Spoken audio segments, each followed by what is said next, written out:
قیامت والے دن کیا یزید معاویہ کے بارے میں کیا ہمارے سے پوچھا جائے گا؟ اچھا ہم اس سے پوچھتے ہیں، یہ ہم سے جو پوچھ رہے ہیں آپ سے پوچھا جائے گا کہ نہیں پوچھا جائے گا؟ انہوں پوچھو تو پوچھا جائے گا جو تسی یزید کے حق میں کتاباں لکھ رہے ہو۔ یہ ڈاکٹر ذاکر نائک سے یہ پوچھا جانا تھا کہ وہ یزید کے حق میں بیان دیتے۔ یہ فتنہ ماڈرن دور میں اس فتنے کا بانی کون ہے؟ 2009 میں ڈاکٹر ذاکر نائک، اس سے پہلے کوئی میرا کلپ ریکارڈڈ ہے؟ ہم جواب دے رہے ہیں، آپ ہمارے سروں پہ جوتیاں مارتے ہیں اور ہم پہ ہمارے رونے پہ بندی لگاتے ہیں۔ پنگا لیندے ہو تسی جو پنجابی کہندے نے، اسی تو جواب دینا ہے، ہم تو جواب دینے والے ہیں نا۔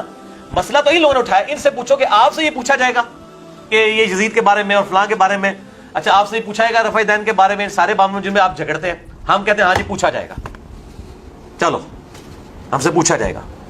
یہ سوال قیامت والے دن ہوگا آپ سے؟ بالکل ہوگا سوال، ہم سے ہوگا سوال، کیوں نہیں ہوگا سوال؟ سوال ہوگا۔ کس طرح ہوگا؟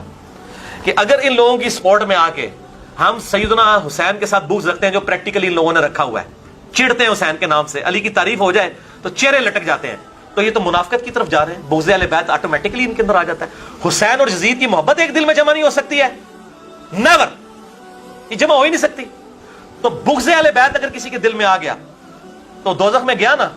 آپ نے روایت سن لی نا مستدرک الحاکم کی، 2 روایتیں میں نے بیان کی ہیں مستدرک الحاکم سے، یہ 12 حدیث میں ڈالی ہے، 4717۔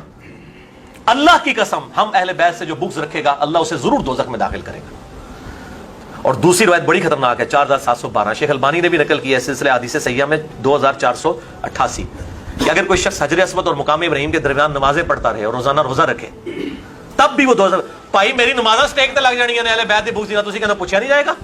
بالکل پوچھا جائے گا، کیوں نہیں پوچھا جائے گا؟ بالکل پوچھا جائے گا۔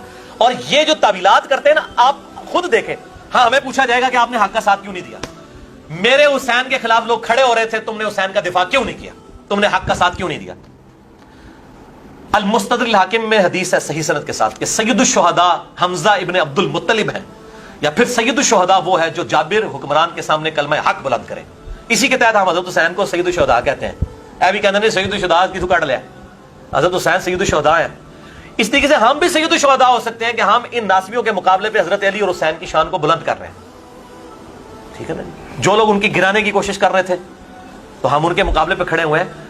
صحیح مسلم میں حدیث ہے، اس میں نے ڈالی ہے کہ اگر تم برائی کو دیکھو ہاتھ سے روکو، ہاتھ سے نہیں روک سکتے زبان سے روکو، زبان سے نہیں روک سکتے تو دل میں برا جانو، اور ذالک اضعف الایمان۔ صحیح مسلم کتاب الایمان 177 اور 179 نمبر حدیث۔ اور نبی صلی اللہ علیہ وسلم نے فرمایا کہ جو دل میں برا جانتا ہے یہ ایمان کا سب سے لوور درجہ ہے۔ تو سب سے لوور درجے پہ ہم کیوں آئیں؟ ہم تو ایمان کے اعلیٰ ترین درجے پہ آئیں گے۔ یہ ساری برائیاں ہمارے سامنے ہوتی ہیں، ہم کیوں نہ روکیں اسے؟ علمی دلائل کے ساتھ لوگوں کے اوپر واضح کریں گے۔ یہ شاہ جی پتہ وہ کون بات کرتے ہیں؟ جب ان کے پاس دلائل ختم ہو جاتے ہیں نا پھر یہی بات کرتے ہیں۔ اچھا اب جو لوگ رفع الیدین سے نماز نہیں پڑھتے نا، جی یہ میں کہنے لگا، ہاں وہ کہتے ہیں جی قیامت دن تو پوچھا جائے گا رفع الیدین کیتا ہے یا نہیں، نماز پڑھو بس۔ اب ان کو پتا ہے کہ رفع الیدین ہماری موت ہے، ان ناسبیوں کو پتا ہے کہ بخاری مسلم ہماری موت ہے، لہٰذا اس طریقے سے کرو۔ آپ دیکھیں جب بھی ہوا ہے ان لوگوں نے، محمود احمد عباسی نے خلافت معاویہ اور یزید لکھی، اس کے جواب میں خلافت ملوکیت مولانا مودودی نے لکھی۔ ہم تو ہمیشہ جواب دیتے آئے ہیں تاریخ میں۔ عبد المغیث یزیدی نے ابن جوزی کے دور میں یزید کے حق میں کتاب لکھی تو ابن جوزی نے جواب دیا۔ یہ منوس جب اٹھتے ہیں اسی وقت یہ بات کی جاتی ہے نا، ہم تو جواب دے رہے ہیں۔ ذاکر نائک کے خلاف کیوں نہیں بولتے ہیں؟ اس کو کیوں نہیں سمجھاتے ہیں کہ تجھ سے پوچھا جائے گا؟ اس سے تو نہیں کوئی پوچھ رہا، ہم سے کو پوچھتے ہیں آ کے، ہم تو جواب دے رہے ہیں۔ اور ہم نے بڑے احترام میں ان کے لیے دعائے خیر کی ہے کہ ان کی دعوت اچھی ہے، لیکن اس معاملے میں وہ رجوع کریں۔ تو یہ خود ساری کتابیں کرتے ہیں۔ یہ منہاج السنہ جو ابن تیمیہ نے لکھی ہے، یہ اللہ نے پوچھنا تھا تو نے یہ کتاب لکھنی ہے کہ نہیں، چھوڑ دے۔ ہر بندہ یہ خود تقریریں سارے ریکارڈ کریں، ہمیں کہتے پوچھے، بالکل پوچھا جائے گا۔ اللہ یہ پوچھے گا کہ برائی کو ہاتھ سے روکا کہ نہیں، اور زبان سے روکا کہ نہیں، اور دل میں تو کہا ذالک ضعف الایمان۔ ہم تو بھائی اعلیٰ ترین ایمان کے درجے پہ۔ آپ نے بات کی تو میں ایک بات ضروری کر